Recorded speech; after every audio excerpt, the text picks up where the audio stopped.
चलिए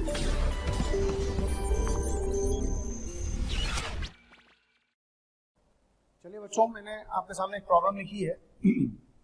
10 kg का block, 20 kg का, it is pulled bye 100 Newton and इसको पुल कर रहे हैं अपन 120 से इन अपोजिट डायरेक्शंस। हम लोग को कैलकुलेट करना है कि धागे में टेंशन कितना रहा होगा। तो बच्चों, सबसे पहली बात तो इसका लिमिटिंग फ्रिक्शन फोर्स 90 दिया हुआ है और इसका लिमिटिंग फ्रिक्शन फोर्स 60 दिया हुआ है। तो क्योंकि दोनों एक ही धागे से बने हुए हैं, तो एक बात तो तय है, ये सिस्टम या तो दाएं तरफ खिसकेगा या बाएं तरफ खिसकेगा। पर जिधर भी खिसके, इस सिस्टम को खिसकाने के लिए net force either on right side और लेफ्ट साइड 150 के कंपैरिजन में ज्यादा होना चाहिए। तो यहां पर देखिए, इस सिस्टम का, पूरे सिस्टम का लिमिटिंग फ्रिक्शन फोर्स 150 है और जब तक हम इस सिस्टम के ऊपर नेट एक्सटर्नल फोर्स 150 को एक्सीड नहीं करेगा, ये सिस्टम रेस्ट में ही बना रहेगा। अब हमने यहाँ पर अप्लाई किया 120, यहाँ अप्लाई किया 100, तो नेट तो 20 हुआ इसके ऊपर, means this system will not accelerate, यानी कि सिस्टम की एक्सेलरेशन 0। अब सवाल ये है कि ये तो हमें पता लग गया कि सिस्टम की एक्सेलरेशन 0 है। अब ये 10 kg है और ये 20 kg है और ये आपने 100 लिया है और ये आपने 120 लिया। अब ये 120 इसके लिमिटिंग से भी ज्यादा है और इसका 100 इसके लिमिटिंग से भी ज्यादा है। इसका 120 इसके लिमिटिंग से ज्यादा है, इसका 100 इसके लिमिटिंग से ज्यादा है। तो थोड़ी देर के लिए आपको क्या करना पड़ेगा कि आपको बारी बारी से चेक करना पड़ेगा कि which one is on the limiting, कि वो लिमिटिंग पर है या ये लिमिटिंग पर है। अब सपोज इसको खींच रहे हैं 120 से और थोड़ी देर के लिए इसको लिमिटिंग मान लें, तो ये 90 हो गया इसका लिमिटिंग और ये एक्सेलरेशन तो 0 है ही और टेंशन T, एक्सेलरेशन 0, तो T की वैल्यू आ गई आपके पास 30। अब इस T की वैल्यू को 30 वहां पर लेके देखिए, अगर ये 30 है, ये 100 है, ये 30 और ये 100 और इसका एक्सेलरेशन 0 है, तो इस पर फ्रिक्शन निकल के आ रहा है हमारा 70, लेकिन जबकि इसकी लिमिटिंग वैल्यू कितनी है हमारे पास 60, तो 70 तो पॉसिबल नहीं है ना, तो ये नॉट पॉसिबल, यानी ये तो हो नहीं सकता। कहने का मतलब ये लिमिटिंग पे नहीं हो सकता। तो जरा ये देखिए कि क्या ये लिमिटिंग पर होगा, वो भी देख लेते हैं। अगर ये लिमिटिंग पर हो,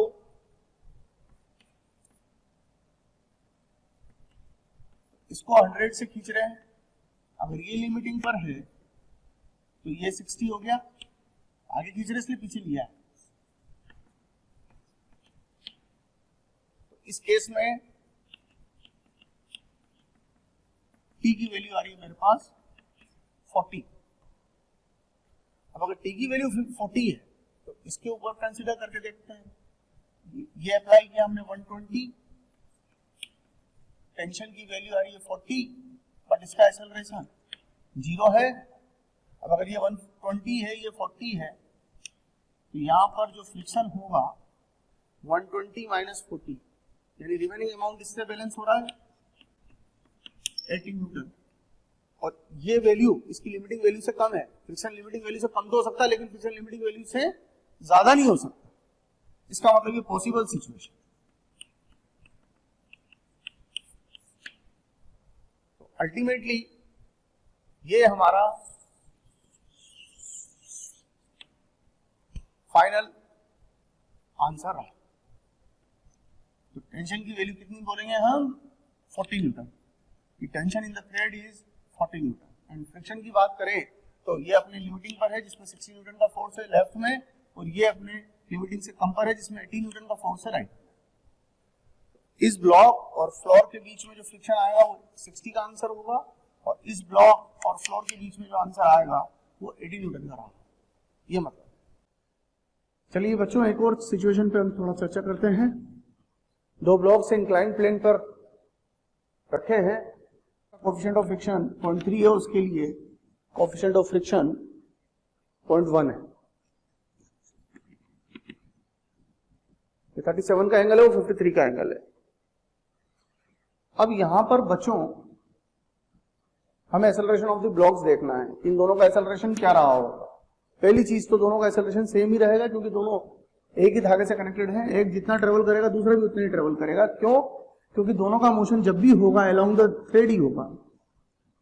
दो वस्तुएं अगर एक धागे से बंधी हैं और दोनों का मोशन धागे की लंबाई के अनुदिशी ही संभव है, तो ऐसी परिस्थिति में दोनों सेम एक्सेलरेशन से ही ट्रेवल करेंगी। तो ये दोनों सेम एक्सेलरेशन से ट्रेवल करेंगी। अब संभावना ये है कि नीचे भी हो सकता है, ये इधर भी हो सकता है। किधर होगा चेक कर लेते हैं। यहां पर ये वाली वैल्यू तो हो गई 5g sin 53, और बच्चों आप सब जानते हैं sin 53 होता है 4/5, तो ये 14 न्यूटन है। और इधर से जो फोर्स आ रहा है वो आ रहा है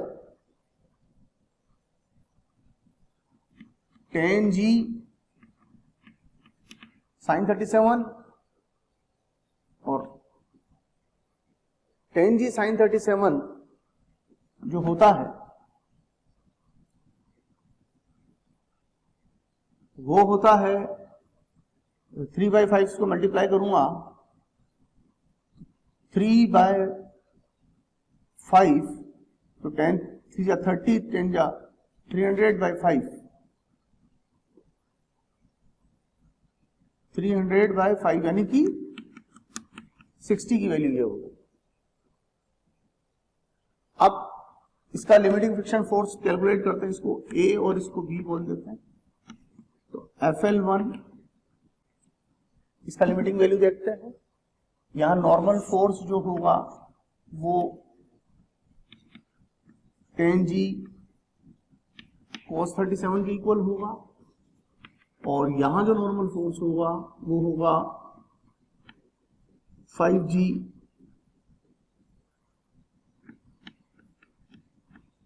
cos 53। यहां पर ले लें 10g cos 37, यानी 10 into 10 into cos 37 is 4/5 equal to 5 to the 10, 4 to the 8, 10 ja 80। Limiting friction force on 2 is into mu भी करना है बच्चों, into mu is 0.3 to 0.3 भी और होएगा। ये हो गया हमारे पास 24 Newton. And limiting friction force on 2 is coefficient of 0.1 into 5g cos 53 0.1 into 50 into cos 53 is 3/5 and this is 0.1। तो ये हो गया हमारे पास 3 न्यूटन। अब बच्चों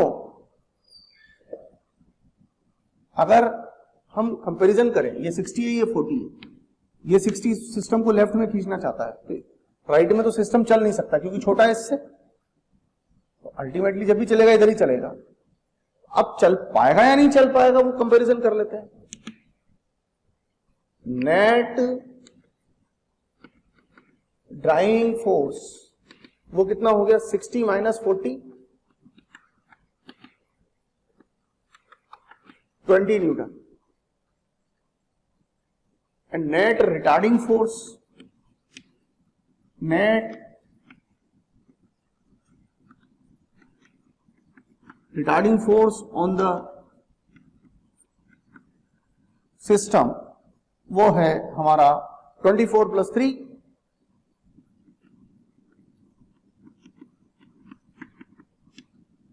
that is 27 न्यूटन। इस बात का सिग्निफिकेंस क्या है कि सिस्टम चल ही नहीं सकता, ये इससे रिलेटिवली 20 तो बड़ा है, तो जब ये सिस्टम यूं चलेगा तो सिस्टम को रजिस्ट करेगा इतना न्यूटन का फोर्स, तो ड्राइविंग फोर्स छोटा है रेजिस्टिव फोर्स से, therefore acceleration equal to 0, system travel ही नहीं करेगा, रेस्ट में रहेगा, that is system will remain at rest. यह मतलब हुआ बच्चों इसका। चलिए बच्चों एक सवाल और लेते हैं अपन। दो ब्लॉक्स हैं, 2 kg का है और एक 4 kg का है, और दोनों ब्लॉक्स के बीच में कोएफिशिएंट ऑफ फ्रिक्शन 0.5 है, और नीचे वाले ब्लॉक को अपन F फोर्स अप्लाई करके खींच रहे हैं। 4 kg और फ्लोर के बीच का जो कोएफिशिएंट ऑफ फ्रिक्शन है वो 0 है, एंड 2 kg एंड 4 kg के बीच का जो कोएफिशिएंट ऑफ फ्रिक्शन है वो 0.5 है, और अपने को पता लगाना है F की मैक्सिमम वैल्यू, ताकि ये दोनों ब्लॉक्स एक साथ ट्रेवल कर सके। अगर ये एक साथ ट्रेवल कर रहे हैं, in case of common acceleration A will be, अगर ये एक साथ हैं तो फ्रिक्शन एक दूसरे को कैंसिल कर देंगे, क्योंकि एक पर फ्रिक्शन राइट में तो दूसरे पर फ्रिक्शन लेफ्ट में हो जाएगा। F बाय 2 + 4 यानी कि F बाय 6 हो गया, दिस इज एक्सेलरेशन। अब बेसिकली अगर मैं 2 kg पर फोकस करूं,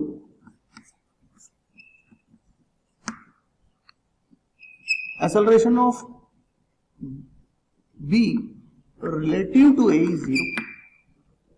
दोनों का एक्सेलरेशन सेम है तो रिलेटिव तो 0 होना बच्चों, रिलेटिव एक्सेलरेशन 0 हो गया। इसमें कहां से देखा हमने, B का एक्सेलरेशन किस पे बैठ के देखा, A पर। रेफरेंस फ्रेम कौन है इसमें, रेफरेंस फ्रेम किसको बना दिया हमने, A को। इस वाली बॉडी को हमने रेफरेंस फ्रेम में कन्वर्ट कर दिया, ऑब्जेक्ट को फ्रेम में कन्वर्ट कर दिया। तो अब यहां पर क्या होगा, यानी ऑब्जर्वर को इस पे बिठा दिया, तो यहां बैठा हुआ ऑब्जर्वर इसको रेस्ट में पा रहा है। अब इसका फ्री बॉडी डायग्राम अगर आप देखोगे तो इसका फ्री बॉडी डायग्राम एक तो नॉर्मल फोर्स 2G, और इसका एक इस पर सूडो फोर्स किधर की तरफ, रेफरेंस फ्रेम के अपोजिट में। रेफरेंस फ्रेम का एक्सेलरेशन किधर की तरफ, आगे की तरफ, तो सूडो फोर्स कितना हो गया 2A, this is pseudo force. ये सूडो फोर्स इस ब्लॉक को पीछे की तरफ खिसकाने की कोशिश करेगा, और जब हमें इतना प्यार देने के लिए थैंक यू वेरी मच। हज़ारों बच्चे हमारे टीचर्स के वीडियोस का लाभ उठा रहे हैं और अपनी पढ़ाई में लगे हुए हैं। अपने डिस्क्रिप्शन बॉक्स में जो लिंक दिया हुआ है उसको क्लिक करके अपना एनरोलमेंट सुनिश्चित करें। जो बच्चे हमारे डाउट क्लियरिंग सेशंस में एनरोल होना चाहते हैं, हमारे स्टडी मटेरियल को पढ़ना चाहते हैं, वो अपने आप को रजिस्टर करवाएं। वर्ज ऑफ स्लाइडिंग की सिचुएशन होगी, on the verge of sliding limiting friction force यहां पर आगे की तरफ हो जाएगा, और वो हो जाएगा 0.5 इंटू नॉर्मल किसके इक्वल, 2G के इक्वल। तो यहां पर 2G ले लें तो 20/2 यानी 10। अब इसको मैंने ले लिया on the verge of sliding. ये जब फिसलने के कगार पर होगा, अभी फिसला नहीं है, फिसलने के कगार पर है। ये वैल्यू जब लिमिटिंग फ्रिक्शन के बराबर होगी तो ये फिसलने के कगार पर होगा, और अगर इसकी वैल्यू इससे ज्यादा हो गई तो फिर ये खिसक के पीछे चला जाएगा। तो वो तो फिर सवाल के अगेंस्ट में हो गया, क्योंकि हमको तो साथ ले जाना है दोनों को। तो 2A is equal to 10, A is F/6 equal to 10, F equal to 30 Newton. कहने का मतलब क्या है कि आप अगर चाहते हो कि दोनों ब्लॉक्स एक साथ ट्रेवल करें, तो जो अप्लाइड फोर्स है वो वही अप्लाइड फोर्स 30 न्यूटन को एक्सीड नहीं करना चाहिए। ठीक है बच्चों। देखिए बच्चों, क्वेश्चन में पूछा हुआ है हमसे कि जो हमने अभी सवाल किया है कि अगर उसमें F की वैल्यू हम 18 न्यूटन रखते हैं और F की वैल्यू 36 रखते तो दोनों ब्लॉक्स के एक्सेलरेशन क्या क्या होते। पहला केस लेते हैं, case 1, F equal to 18 newton. बच्चों हम अपने पास एक के ऊपर एक 2 ब्लॉक्स थे, एक 2 kg का और एक 4 kg का, और यहां पर जो म्यू था वो था 0.5 का, और हमने यहां पर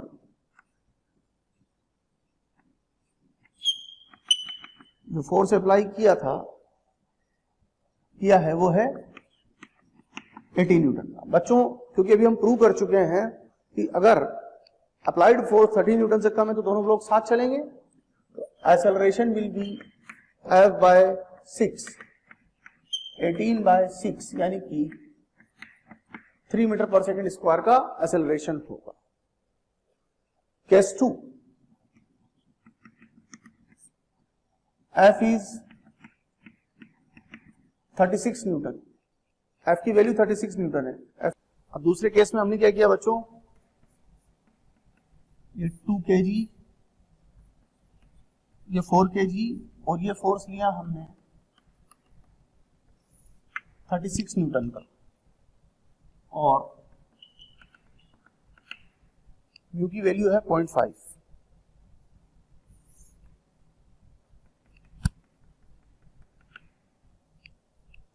अब यहां पर क्या है बच्चों कि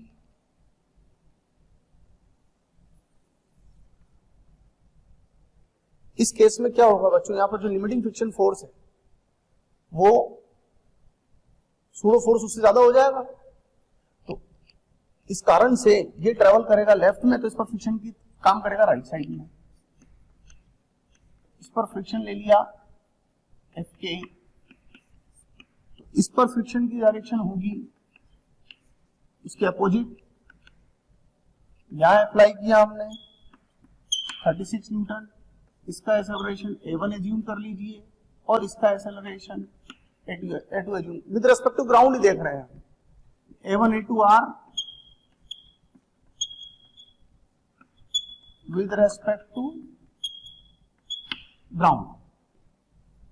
Fk is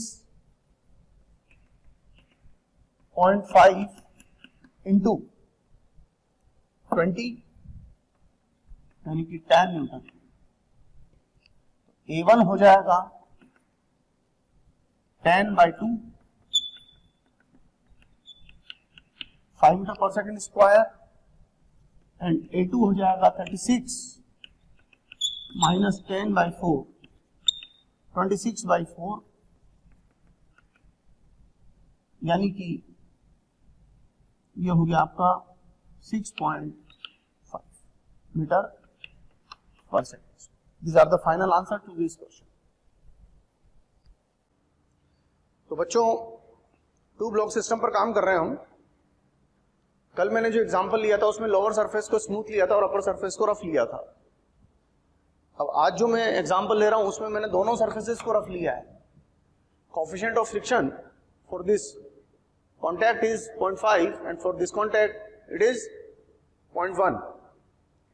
अब हमने क्या किया यहां पर, एक F फोर्स अप्लाई किया लोअर ब्लॉक पे F फोर्स अप्लाई करके उसको खींचा। एंड क्वेश्चन क्या है हमारा, find out the range of force in which both the blocks move together. हमें पता लगाना है वो रेंज जिसमें दोनों ब्लॉक एक साथ ट्रेवल कर सके। We have to find the range for which both the blocks will move together. दोनों के दोनों ब्लॉक्स एक साथ चलने चाहिए। अब देखो बच्चों, अगर दोनों ब्लॉक एक साथ चलेंगे तो एक बहुत सिंपल सा फंडामेंटल है कि दोनों का एक्सेलरेशन सेम होगा, नंबर 1। अब सवाल यह है कि अगर मैं सिर्फ 2 kg पर अपने आप को फोकस करूं तो 2 kg को एक्सेलरेट कराने वाला जो फोर्स है वो सिर्फ फ्रिक्शन है। Acceleration in 2 kg can be produced by FL1 only. FL1 का मतलब है limiting friction force between this 2 surfaces. FL2 का मतलब है limiting friction force between this 2 surfaces. तो कहने का मेरा मतलब क्या है बच्चों कि इस ब्लॉक को अगर कोई एक्सेलरेट करवा सकता है तो वो फ्रिक्शन है, और इसका मैक्सिमम एक्सेलरेशन निकालना है तो इस वैल्यू से निकाल सकते हैं। तो मैंने लिखा है यहाँ FL1 is responsible for acceleration of upper block. In fact friction is responsible, friction F1 is responsible for acceleration of upper block. अब उसका मैक्सिमम वैल्यू क्या हो सकता है, तो फ्रिक्शन का जो मैक्सिमम वैल्यू है वो ले लो डिवाइडेड बाय मास, तो 5। कहने का मतलब क्या कि अगर हम चाहते हैं कि वो मैक्सिमम एक्सेलरेशन कितना हो जो बिना स्लिपिंग के क्रिएट होना चाहिए, तो वो वैल्यू 5 हो सकती है। तो कहने का मतलब क्या है कि acceleration of system is greater than 5 then 2 kg will slip against 4 kg। अगर इस सिस्टम का एक्सेलरेशन 5 से ज्यादा हो गया तो 2 kg 4 kg के अगेंस्ट में स्लिप करने लगेगा पीछे की तरफ, क्योंकि हमने जो फोर्स अप्लाई किया है वो ऐसे आगे की तरफ अप्लाई किया। अब सवाल यह है कि अगर हम इस पूरे सिस्टम का एक्सेलरेशन 5 ले लेते हैं तो उस केस में F की वैल्यू क्या होनी चाहिए बच्चों। अगर हम क्योंकि दोनों साथ चल रहे हैं 5 तक, तो 5 तक हम दोनों को साथ ले सकते हैं, तो A = 5 साथ लिया तो मास हो गया 6। जैसे ही इन दोनों को साथ दूंगा तो इन दोनों के बीच में लगने वाले इंटरेक्शन को हमको खत्म करना पड़ेगा, नंबर 1। नंबर 2, जब इन दोनों को साथ दूंगा तो एक अप्लाइड फोर्स तो ये हो गया, और एक ये वाला सरफेस फ्रिक्शन एक्सपीरियंस करेगा due to this floor, and that friction is 6 newton in upper side, 6 newton in upper side. तो और क्योंकि अपन मैक्सिमम एक्सेलरेशन ले रहे हैं तो फ्रिक्शन भी अपने को मैक्सिमम के लिए ही लेना पड़ेगा। तो न्यूटन सेकंड लो लगाया मैंने, F - 6 equal to mass into acceleration, यानी F की वैल्यू कितनी निकल के आ रही है बच्चों, 36 न्यूटन। क्या मीनिंग हुआ इस बात का, क्या अर्थ है इस बात का कि अगर यहां पर लिमिटिंग फ्रिक्शन फोर्स कितना है 6, तो आप सोच के देखो कि अगर इसकी वैल्यू 6 से छोटी हुई तो क्या ये सिस्टम ट्रेवल कर पाएगा, नहीं। इसका मतलब क्या हो गया कि 0 से 6 की रेंज में नो मोशन, 0 से 6 की रेंज में नो मोशन, 6 से 36 की रेंज में दोनों चलेंगे साथ, 6 से 36 की रेंज में चलेंगे दोनों साथ, और 36 के ऊपर चले जाएंगे तो फिर उस केस में ये भी चलेगा, लेकिन ये साथ नहीं चलेंगे, ये इसके अगेंस्ट में स्लिप होने लगेगा पीछे की तरफ इसके रेस्पेक्ट। कारण क्योंकि जो फ्रिक्शन है वो मैक्सिमम एक्सेलरेशन केवल 5 दे सकता था। अब अगर आप सिस्टम से इससे ज्यादा एक्सेलरेशन प्रोवाइड कर दोगे तो इसको तो आप एक्सेलरेशन कितना भी प्रोवाइड कर सकते हो इसकी वजह से, लेकिन इसको तो मैक्सिमम एक्सेलरेशन 5 मिलेगा, इसको तो मैक्सिमम एक्सेलरेशन 5 ही मिलेगा, ये मतलब है ग्राउंड के रेस्पेक्ट। ठीक है बच्चों, देखो बच्चों एक और एग्जांपल आपके सामने रख रहा हूं। इस एग्जांपल में मैंने ये वाला जो ब्लॉक लिया है ये 2 kg का ब्लॉक लिया है, और जो नीचे वाला ब्लॉक लिया है ये 4 kg का ब्लॉक लिया है। This is block of 4 kg and that is of 2 kg, और इस वाले ब्लॉक को मैंने F4 से खींचना स्टार्ट किया। यहाँ कोएफिशिएंट ऑफ फ्रिक्शन 0.5 है, ये स्मूथ है, यानी यहाँ आप कह सकते हैं कोएफिशिएंट ऑफ फ्रिक्शन 0। सवाल पूछा है for maximum possible value of F so that blocks will move together. हम चाहते हैं कि ये मैक्सिमम कितना हो सकता है ताकि सिस्टम पूरा एक साथ चले। यहाँ पर रिलेटिव मोशन नहीं होना चाहिए, ऐसा रिलेटिव मोशन नहीं होना चाहिए, इस तरीके से यो नहीं होना चाहिए, ये सिस्टम ऐसे चलना चाहिए। तो अपन ये देखें कि इस ब्लॉक को एक्सेलरेट कौन करा रहा है। इस ब्लॉक के यहां तो कोई यहां तो इस ब्लॉक के लिए यहां तो कोई फ्रिक्शन नहीं है, यही है, यानी फ्रिक्शन ही रेस्पॉन्सिबल है जो इसके लिए जो इसको एक्सेलरेट करवाएगा। तो यहां लिमिटिंग फ्रिक्शन फोर्स कितना होगा, u टाइम्स ऑफ नॉर्मल, यहां नॉर्मल होगी इसके वेट के इक्वल 2g 10 न्यूटन। यानी इस ब्लॉक को मैक्सिमम फोर्स जो एक्सेलरेशन के लिए मिल सकता है वो है 10 newton. 10 newton is the force, maximum value of force available to 4 kg for its acceleration. तो उसके एक्सेलरेशन के लिए मैक्सिमम फोर्स जो अवेलेबल है वो 10 न्यूटन का है बच्चों। तो पहले ये देखें कि वो मैक्सिमम एक्सेलरेशन कितना आ सकता है। तो मैक्सिमम एक्सेलरेशन इज FL/4। इसका देख रहे हैं ना, ये 4 kg और ये 10 न्यूटन। तो एक्सेलरेशन की मैक्सिमम वैल्यू आ गई अपने पास इससे 2.5। क्या मतलब है इस बात का कि ये सिस्टम में अगर आप इन दोनों के बीच में रिलेटिव मोशन नहीं चाहते, ऐसा मोशन चाहते हैं, ये नहीं चाहते, तो उसके लिए इस सिस्टम में मैक्सिमम एक्सेलरेशन 2.5 का हो सकता है। 2.5 से ज्यादा एक्सेलरेशन अगर आपने इस सिस्टम को देने की कोशिश की तो यहां पर रिलेटिव मोशन प्रोड्यूस हो जाएगा। बच्चों, हमारे पास रोज़ डिमांड्स आ रही है कि इस टॉपिक पर वीडियो बनाया जाए, इस टॉपिक को समझाया जाए। बच्चों, मैं आपको एक बात कहना चाहता हूं कि हमारे YouTube चैनल को सब्सक्राइब करें और उस पर जो बेल आइकन है उसको प्रेस करें ताकि जो भी नोटिफिकेशन है वो आपके मोबाइल पर आ सके। उसका कारण क्या है, जिन वीडियोस की आप डिमांड कर रहे हैं, जिन टॉपिक्स के एक्सप्लेनेशन के लिए आप बोल रहे हैं, वो ऑलरेडी हमारे चैनल पर डले हुए हैं और हमारे यहाँ पर अवेलेबल हैं। आप तक नहीं पहुँच पाए क्योंकि आपने हमारे बेल आइकन को प्रेस नहीं किया हुआ है। इसलिए मेरा निवेदन है, मेरा रिक्वेस्ट है आपसे कि हमारे यूट्यूब चैनल पर सब्सक्राइब करें और उस बेल आइकन को प्रेस करें। And for the acceleration of 2.5 meter पर सेकेंड स्क्वायर जो फोर्स चाहिए वो चाहिए मास इंटू एक्सेलरेशन। मास कितना है 4 + 2, एक्सेलरेशन 2.5 यानी 15 newton. Means up to 15 newton this system will move without any relative motion between A and B। Up to 15 newton, 15 newton तक ये दोनों साथ चलेंगे। अगर आप 15 न्यूटन से ज्यादा से इसको खींचोगे तो ये इसकी तुलना में आगे भागने लगेगा, साथ नहीं चलेंगे, ये मतलब है। बट यहां कितना भी छोटा फोर्स लगाओ, 1 न्यूटन का फोर्स लगाओगे तभी ये सिस्टम चलेगा। तो 0 से और 15 के बीच में, 0 से 15 के बीच में बोथ विल मूव टुगेदर, और 15 से ऊपर देयर विल बी स्लीपिंग। बच्चों, एक और एग्जांपल आपके सामने ले रहा हूं मैं।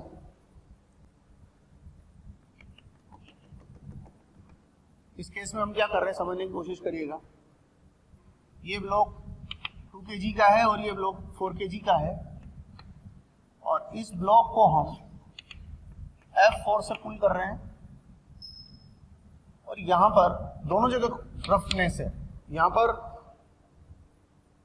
कोएफिशिएंट ऑफ फ्रिक्शन 0.5 है, यहां कोएफिशिएंट ऑफ फ्रिक्शन 0.1 है। ओके बच्चों, पहले अपन ये समझ लें कि यहां पर मैक्सिमम फ्रिक्शन कितना हो सकता है। तो maximum friction between A and B is mu into normal at this position. Mu यानी कि 0.5, नॉर्मल है यहाँ पर 2g, तो हमारा जवाब होगा 10। इसी तरीके से मैक्सिमम फ्रिक्शन यहाँ पर जो हो सकता है वो हो सकता है आपका यहाँ का नॉर्मल दोनों के वेट के इक्वल होगा 6g मल्टीप्लाइड बाई यहाँ का कोएफिशिएंट दैट इज 0.1, तो ये हो गया 6 न्यूटन। अब आप समझने की कोशिश करें कि इसको ड्राइव करने वाला कौन कौन है। यहां फोर्स और यहां का फ्रिक्शन, बट ये तो अननोन है हमारे लिए। इसको ड्राइव करने वाला कौन कौन है। इसको ड्राइव करने वाला 2 फोर्स है, यहां का फ्रिक्शन, यहां का फ्रिक्शन। अब अपन चाहते हैं दोनों को साथ चलाना। क्वेश्चन वही है कि F की रेंज क्या होगी कि दोनों साथ चलें। क्वेश्चन वही है, पुराना क्वेश्चन है। What will be the range of F so that both the blocks move together? F का क्या रेंज होगा कि दोनों के दोनों ब्लॉक्स साथ चलें। तो रेंज अपने को कैलकुलेट करनी है। देखिए कैसे कैलकुलेट करेंगे। चलिए इसकी बात करते हैं। साथ चलेंगे तब आगे ही चलेंगे। तो और अगर ये आगे चलता है तो यहां वाला जो फ्रिक्शन है वो तो सर्टेनली इसको अपोज ही करेगा। तो नीचे वाला फ्रिक्शन अगर इसको अपोज ही करेगा तो जाहिर है ऊपर वाला तो आगे ही होना चाहिए, क्योंकि अगर ये भी पीछे हो गया तो एक्सेलरेशन आगे कैसे होएगा। और मैं चाहता हूं मैक्सिमम एक्सेलरेशन कैलकुलेट करना, तो मैं इस जो ड्राइविंग फोर्स है इसका उसको मैक्सिमम वैल्यू पर ले जा रहा हूं, 10 न्यूटन पर ले गया। और जब ये नीचे स्लाइड करेगा तो यहां पर जो फ्रिक्शन होगा वो 6 न्यूटन का होगा। कोफिशिएंट काइनेटिक अलग से दिया नहीं है, अगर काइनेटिक कोफिशिएंट अलग से दिया हुआ होता तो ये वैल्यू मैं काइनेटिक कोफिशिएंट से निकाल लेता, लेकिन एक ही कोफिशिएंट दिया है तो मैक्सिमम भी उसी से निकालेंगे, काइनेटिक भी उसी से निकालेंगे। तो काइनेटिक फ्रिक्शन इस पर नीचे ले लिया मैंने, तो इस बॉडी को जो नेट ड्राइविंग फोर्स मिलेगा वो तो 10 - 6 हो गया ना, और इसका मास 4, तो maximum acceleration in 4 kg will be 1 meter पर सेकंड स्क्वायर। कुछ भी कर लो, कितना भी फोर्स लगा लो, इस ब्लॉक में 1 मीटर पर सेकंड स्क्वायर से ज्यादा का एक्सेलरेशन आप प्रोड्यूस नहीं कर सकते रिलेटिव टू ग्राउंड। किसके रेस्पेक्ट में? ग्राउंड के रेस्पेक्ट में। Anyhow you can't produce acceleration more than 1 meter पर second square in 4 kg block. अब उल्टा, अगर इस सिस्टम को मैं 4 मीटर पर सेकंड स्क्वायर 1 मीटर पर सेकंड स्क्वायर, अब अगर इस पूरे सिस्टम को मैं 6 kg के ब्लॉक को 1 मीटर पर सेकंड स्क्वायर का एक्सेलरेशन देना चाहता हूं, तो मुझे इक्वेशन क्या चाहिए? F maximum -6 equal to 6 × 1। F maximum कितना हो गया? 12 न्यूटन। अब हमारे पास सिंपल फंडा, यहाँ फ्रिक्शन कितना है? 6। मैक्सिमम यहाँ मैक्सिमम फ्रिक्शन कितना है? 6। मतलब अगर मैंने 6 ये वाला फोर्स 6 से कम हुआ तो ये सिस्टम चल ही नहीं पाएगा, थमा ही रहेगा। ये अगर 6 से 12 के बीच में है तो दोनों चलेंगे, बट यहाँ रिलेटिव मोशन नहीं होगा। और अगर ये 12 से ज्यादा है तो ये भी चलेगा, ये भी चलेगा, लेकिन यहाँ इस पर रिलेटिव मोशन होगा, तब मोशन इस तरीके से होगा। ये ब्लॉक थोड़ी देर में इसके ऊपर से होके बाहर आ जाएगा, ये मतलब। ठीक है, चलिए बच्चों एक और एग्जांपल अपन लेते हैं कॉन्सेप्ट्स को समझने के लिए। बच्चों इस केस में क्या है, एक ट्रॉली है और ये ट्रॉली एक्सेलरेशन A से आगे की तरफ चल रही है और 2 बॉडीज धागे से बंधी हुई है और इस पुली पे से धागा गुजर रहा है। सिस्टम समझ में आया? इस बॉडी और इसके फ्लोर सरफेस के बीच में जो कोएफिशिएंट ऑफ फ्रिक्शन है वो म्यू है, और यहाँ के बीच में जो कोएफिशिएंट ऑफ फ्रिक्शन है वो भी mu. Find minimum acceleration to keep the bodies stationary relative to A। हमें पता लगाना है कि एक्सेलरेशन यानी त्वरण का न्यूनतम मान क्या हो, ताकि ये दोनों वस्तुएं इस गाड़ी के रेस्पेक्ट में, A के रेस्पेक्ट में, गाड़ी को A का नाम दे दिया अपन, इस गाड़ी के रेस्पेक्ट में स्थिर बनी रहे। त्वरण का न्यूनतम मान, ताकि ये दोनों वस्तुएं इस गाड़ी के रेस्पेक्ट में स्थिर बनी रहे, ये अपने को देखना। अब अपन को पता है ये दोनों स्थिर तो हैं, लेकिन किसके सापेक्ष स्थिर है बच्चों? गाड़ी के सापेक्ष स्थिर है। तो अपन ने क्या किया, पहला काम क्या किया, जो रेफरेंस फ्रेम है वो गाड़ी को बना दिया, जो निर्देश तंत्र है वो गाड़ी को ले लिया। यानी जो प्रेक्षक बैठा है ना हमारा, वो गाड़ी के ऊपर बैठा हुआ है, और गाड़ी से देखने पर ये दोनों वस्तुएं आपको स्थिर दिखाई दे रही है, परंतु जो A है वो त्वरित है, ये त्वरित है। इस कारण से ये नॉन इनर्शियल रेफरेंस फ्रेम बन गया, ये बन गया नॉन इनर्शियल रेफरेंस फ्रेम। अब नॉन इनर्शियल रेफरेंस फ्रेम होने के कारण हमको दोनों का फ्री बॉडी डायग्राम बनाते वक्त उन पर सूडो फोर्स भी लेना होगा। अगर इस बॉडी का मास m1 है तो इस पर सूडो फोर्स m1 × A हो जाएगा, इस बॉडी का मास m2 है तो इस पर सूडो फोर्स m2 × A हो जाएगा। धागे में टेंशन T है तो इस पॉइंट पर राइटवर्ड लगेगा और इस पॉइंट पर अपवर्ड लगेगा। जब सिस्टम के पास एक्सेलरेशन कम होगा, तो ये फोर्स कम रहेगा, ये फोर्स कम होने की वजह से सिस्टम में नीचे की तरफ जाने की टेंडेंसी होगी, और नीचे की तरफ जाने की टेंडेंसी होगी तो यहाँ फ्रिक्शन ऊपर की तरफ काम करेगा, यहाँ फ्रिक्शन लेफ्ट में काम करेगा। ये जो फिगर मैंने बनाया है, it is on the verge of sliding, क्योंकि अपन ए मिनिमम पर काम कर रहे हैं, अपन मिनिमम एक्सेलरेशन कैलकुलेट करना चाहते हैं। तो मिनिमम एक्सेलरेशन के केस में ये सिस्टम नीचे की तरफ, ये दोनों बॉडीज, ये बॉडी नीचे की तरफ और ये बॉडी आगे की तरफ on the verge of sliding होगी, खिसकने के कगार पर होगी। इससे कम एक्सेलरेशन जो हम कैलकुलेट करने वाले हैं, इससे कम एक्सेलरेशन अगर हमने रखा तो फिर ये बॉडी और ये बॉडी खिसकने लगेंगी, ये नीचे ये आगे। इस पर्टिकुलर एक्सेलरेशन पर जिस पर हम कैलकुलेशन कर रहे हैं, इस एक्सेलरेशन पर ये खिसकेंगी तो नहीं, लेकिन खिसकने के कगार पर होंगी। और जब वस्तु खिसकने के कगार पर हो, फिसलने के कगार पर हो, तो ऐसी परिस्थिति में घर्षण अपने चरम पर होता है। तो यहां पर घर्षण अपन ने चरम पर लिया है, ना ये खिसक रही है ना ये खिसक रही है, यानी ये स्थिर है तो ये दोनों के योग के बराबर हो गया।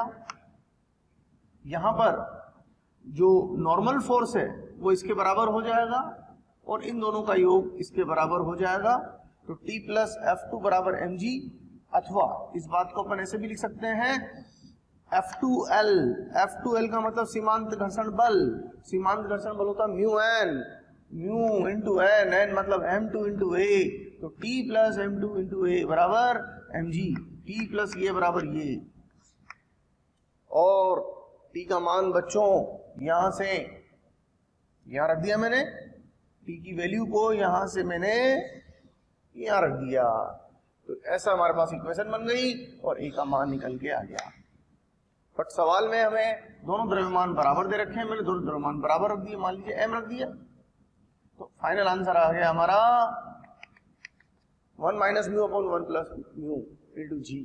क्या तात्पर्य इस बात का कि अगर इस निकाय के पास, इस गाड़ी के पास त्वरण की मात्रा इससे कम हुई तो ये वस्तु नीचे और ये वस्तु आगे खिसकने लग जाएगी। ओके, नेक्स्ट एग्जांपल में हमारे पास ए और बी दो ब्लॉक हैं। Mass of A is 4 kg, mass of B is 1 kg and coefficient of friction between A and B is 0.5। अब यहां पर क्या है,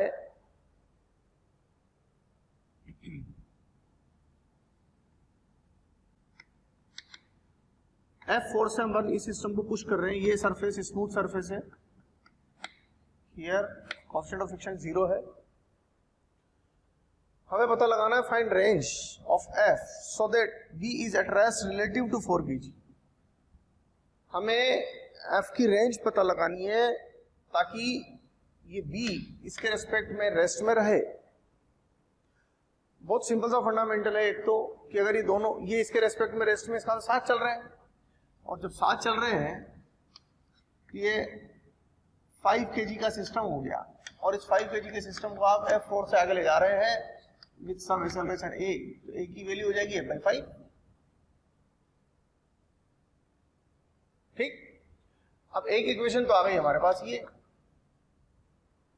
अब यहां पर क्या होगा, जो बात समझने की है कि B इसके रेस्पेक्ट में ऐसा रेस्ट में है, तो ये जो फ्री बॉडी डायग्राम बना हुआ है ये विद रेस्पेक्ट टू ए बना हुआ है, विद रेस्पेक्ट टू ए। मैंने आपको बोला था before making free body diagram you have to fix the reference frame.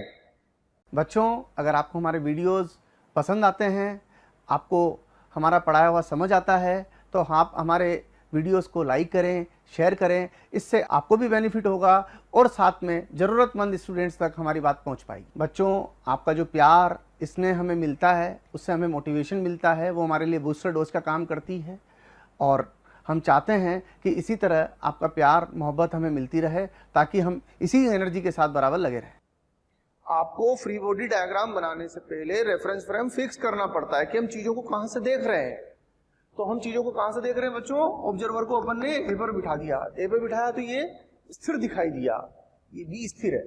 अब होगा क्या, फोर्सेस कहां से लग रहे हैं, बी पर जो फोर्स लग रहा है वो ए लगा रहा, ये लगा रहा। बी पर एक फोर्स लग रहा, फोर्स ऑफ ग्रेविटी। बी पर एक सूडो फोर्स लगेगा, वो इधर की तरफ। ये फोर्स बॉडी को नीचे खींचना चाह रहा है, तो फ्रिक्शन अपवार्ड लगेगा। फ्रिक्शन अपवार्ड होगा। अब फ्रिक्शन, अगर ये ऑब्जेक्ट फिसलने के कगार पर हो, अगर ये ऑब्जेक्ट फिसलने के कगार पर हो, तो फ्रिक्शन अपने चरम पर होगा। मैंने लिखा हुआ है यहां पर, on the verge of sliding. Verge of sliding को हिंदी में क्या बोलेंगे? फिसलने के कगार पर। वर्ज ऑफ स्लाइडिंग को हिंदी में क्या बोलेंगे हम? फिसलने के कगार पर। तो जब ये सिस्टम फिसलने के कगार पर होगा तो घर्षण अपने चरम पर होगा। तो घर्षण अपने चरम पर है तो म्यू एन, और एन की वैल्यू हो जाएगी 1a के इक्वल। तो 1g is equal to mu N, N equal to 1a। तो हमारे पास एक रिलेशन तो ये आ गया, और a की वैल्यू हमारे पास है बाई 5, तो f की वैल्यू आ गई 100। अब क्या अर्थ है f की वैल्यू 100 का? इसका मीनिंग क्या है? सोचो अगर आप f को कमजोर रखोगे, सोचो अगर आप f को कमजोर रखोगे तो उससे क्या होगा? f को कमजोर रखने से इसको मिलने वाला नॉर्मल कम होएगा, और इसको मिलने वाला नॉर्मल कम होएगा, तो जो घर्षण का चरम है वो भी कम रहेगा, और घर्षण का चरम कम रहेगा तो इसके फिसलने के चांसेस बढ़ जाएंगे। ये डोमिनेट करने लगेगा इसके ऊपर, ये भारी हो जाएगा इससे। इसका मतलब ये हुआ कि F को कमजोर नहीं रखना है। अगर हम रिलेटिव मोशन स्टॉप करना चाहते हैं इन दोनों के बीच में, F को स्ट्रॉन्ग रखना है। इसीलिए हमने कहा कि अगर ये तो वर्ज ऑफ स्लाइडिंग की कंडीशन है, तो हमने कहा कि अगर F का मान 100 या 100 से ज्यादा है तो A and B will move together, दोनों साथ चलेंगे। लेकिन अगर एक F का मान 100 से कम है तो ये इसकी तुलना में नीचे की तरफ स्लाइड करेगा, ये इसकी तुलना में नीचे की तरफ स्लाइड करेगा। ओके, चलिए बच्चों एक और सवाल करते हैं, बड़ा इंटरेस्टिंग सवाल है। देखिए सवाल क्या है, पहले सवाल समझ लें। ये ट्रक है और ये 2 मीटर पर सेकंड स्क्वायर के एक्सेलरेशन से आगे भाग रहा है। ट्रक पर एक बॉक्स रखा है जिसका मास 40 kg है, और बॉक्स की जो पोजीशन है वो पिछले वाले हिस्से से 5 मीटर की दूरी पर है। ये पिछला वाला हिस्सा, और बॉक्स और ट्रक के फ्लोर के बीच में जो कोएफिशिएंट ऑफ फ्रिक्शन है वो 0.15 क्या है? 0.15।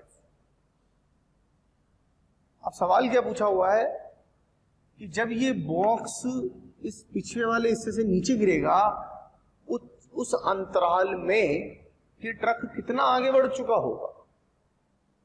जितनी देर बॉक्स ट्रक से नीचे आने में लगाएगा, उस अंतराल में ये ट्रक कितनी दूरी तय कर चुका होगा, ये अपने को कैलकुलेट करना है। अब सवाल ये है, पहले तो अपन ये देखें कि बॉक्स को यहां पहुंचने के लिए कितना चलना पड़ेगा? 5 मीटर। लेकिन ये 5 मीटर भाइयों जमीन के तुलना में नहीं चलना पड़ेगा, ये ट्रक के सापेक्ष चलना पड़ेगा। 5 मीटर ट्रक के सापेक्ष। तो अपन पूरी कहानी को ट्रक के सापेक्ष ही समझ लेते हैं, विद रिस्पेक्ट टू ट्रक। लेकिन ट्रक खुद एक्सेलरेटेड है, जिसको आप निर्देश तंत्र बनाओ, अगर वो खुद एक्सेलरेटेड हो तो फिर वो नॉन इनर्शियल कैटेगरी का रेफरेंस फ्रेम कहलाता है। तो ट्रक नॉन इनर्शियल कैटेगरी का रेफरेंस फ्रेम हो गया इस सवाल में। अब अगर हम बॉक्स की बात करें तो बॉक्स के ऊपर एक तो सूडो फोर्स लगेगा, सूडो फोर्स होगा 40 × 2, तो सूडो फोर्स हो गया 80, और लिमिटिंग फ्रिक्शन फोर्स है 60, सूडो फोर्स पीछे, ये सूडो फोर्स ब्लॉक को पीछे ले जाना चाहता है और लिमिटिंग फ्रिक्शन फोर्स 60 है, तो फ्रिक्शन रोक नहीं पाएगा इसको जाने से। अगर ये वैल्यू 60 से कम होती तो फिर उस स्थिति में ये सूडो फोर्स इस ब्लॉक को पीछे खिसका के नहीं ले जा पाता। तो यहां पर खिसकेगा तो फ्रिक्शन काइनेटिक लगेगा, लेकिन यहां पर काइनेटिक फ्रिक्शन निकालने का अलग से कोफिशिएंट नहीं दिया, तो वो एक जो कोफिशिएंट है उसी से हम काम चलाएंगे। वो है हमारे पास 60, कोफिशिएंट दिया 0.15, तो 15/100 into 400 and normal force body के वेट के बराबर हो जाएगा। अब हो गया कि रिलेटिव मोशन, रिलेटिव एक्सेलरेशन देखना है। ये एक्सेलरेशन है, acceleration of box relative to truck, ये है ही। तो ये हो जाएगा 80 minus 60 divided by mass, net force upon mass, 80 minus 60 net force divided by mass, it is 1/2। तो हमने ये पता लगा लिया कि बॉक्स को यहां से यहां तक आने में कितना टाइम लगेगा। Equation of motion, second equation of motion, T equal to √2s/a, ऐसे रिलेटिव है तो ए भी रिलेटिव लिया, ये आंसर है हमारा 20 सेकंड, √20 सेकंड, यानी कि बॉक्स को ट्रक से नीचे गिरने में √20 सेकंड लगेंगे। अब उस √20 सेकंड में कितना चलेगा ट्रक, ये अपने को देखना है।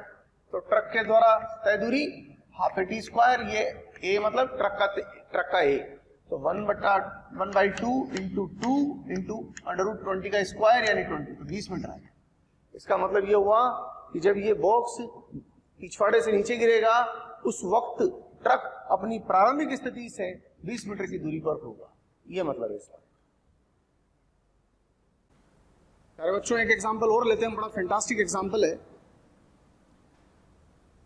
वैसे तो 2 ब्लॉक सिस्टम के लिए अपन काम कर चुके हैं, लेकिन उसी बात को थोड़ा डिफरेंट तरीके से पूछा गया है। यहाँ पर M2 M1 के ऊपर रखा हुआ है और यहाँ से हम इसे खींच रहे हैं और इन दोनों के बीच की जो सरफेस है रफ है, that is coefficient of friction mu, और ये वाला सरफेस स्मूथ है।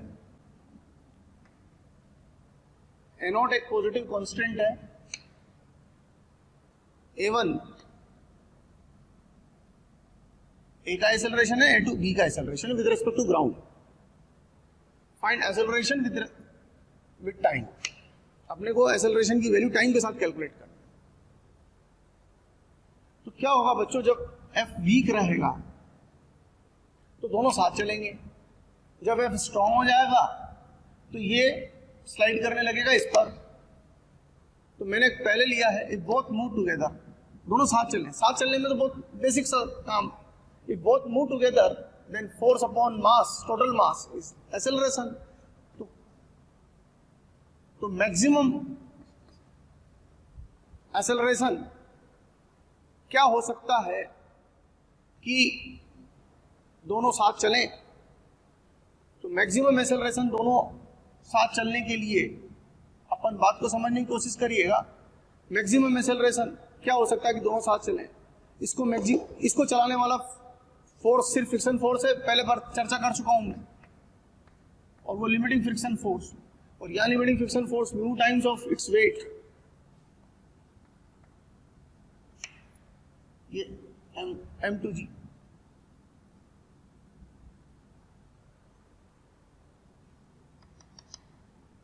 तो ये है maximum driving force for M1। तो मैक्सिमम एक्सेलरेशन M1 में ये आ सकता है। तो वो टाइम जब ये एक्सेलरेशन आएगा वो क्या होगा, तो वो टाइम अपन यहां से लिख सकते हैं A0 into T equal to, sorry वो टाइम लिख सकते हैं हम A0T bye M1 plus M2। Acceleration लिखना है तो फोर्स अपॉन मास करना पड़ेगा ना, तो A0 into T divided by M1 plus M2 equal to mu m2 by m1 into g, इसको बोलते हैं टी नॉट, वो टाइम जब ये घटना घटेगी। तो T naught is nothing, it is equal to mu m2 g by m1 into m1 plus m2। इतनी देर बाद यहां पर ये on the verge of sliding की सिचुएशन आएगी, तो इसको आप अप टू टी नॉट कर लें, अप टू टी नॉट। तो इस टाइम तक, इस पॉइंट ऑफ टाइम तक तो दोनों साथ चलेंगे, लेकिन टाइम जैसे इस वैल्यू को एक्सीड करेगा तो ये फोर्स स्ट्रॉन्ग हो जाएगा और उसकी वजह से जो एक्सेलरेशन आएगा वो इस एक्सेलरेशन को भी एक्सीड कर जाएगा। ये मैक्सिमम तो है, लेकिन ये टुगेदरनेस के लिए मैक्सिमम है, साथ साथ बने रहने के लिए मैक्सिमम है। मैक्सिमम का मतलब यहां पर ये मत समझिए कि इससे बड़ा नहीं हो सकता, टुगेदरनेस के लिए मैक्सिमम वैल्यू है।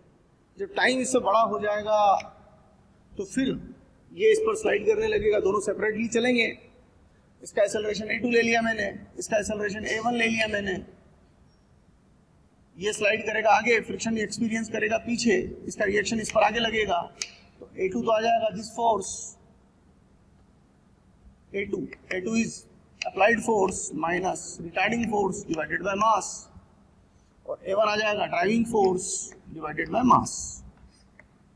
तो आप नोटिस करिए a1 कांस्टेंट हो गया। अब a1 के इसके एक्सेलरेशन में तो कुछ चेंज नहीं आ रहा, इसका एक्सेलरेशन फिक्स, लेकिन इसका एक्सेलरेशन टाइम डिपेंडेंट है, और जैसे जैसे टाइम ग्रो करेगा इसका एक्सेलरेशन बढ़ता चला जाएगा। तो अप टू टी नॉट आप देखिए दोनों का एक्सेलरेशन सेम आ रहा है, up to T naught both have same acceleration up to T naught. और फिर उसके बाद a1 कांस्टेंट और ये a2 ऊपर वाले का टाइम के साथ बढ़ता ही चला जाएगा। ये वो टाइम है जहां तक, ये वो टाइम है बच्चों जब तक दोनों साथ चलेंगे। और अगर मैं यहां पर एक और पॉइंट समझाऊं, if t less than T not, तो दोनों का एक्सेलरेशन कॉमन है, वो हो जाएगा f bye m1 plus m2, और वो हो जाएगा आपका a0 into T divided by m1 plus m2। तो आप नोटिस करिए a प्रोपोर्शनल टू t आ रहा है, नहीं आ रहा है यहाँ पर, इसीलिए मैंने ये लाइन यहाँ पर ग्राफ ये बनाया है। For if t less than t naught, a is this directly proportional to time। ठीक है बच्चों, अगर आपको लगता है कि जो टॉपिक्स हम यहाँ पढ़ा रहे हैं वो आपको चाहिए, तो आप हमें कॉल करें। हमारा नंबर है 180021217999।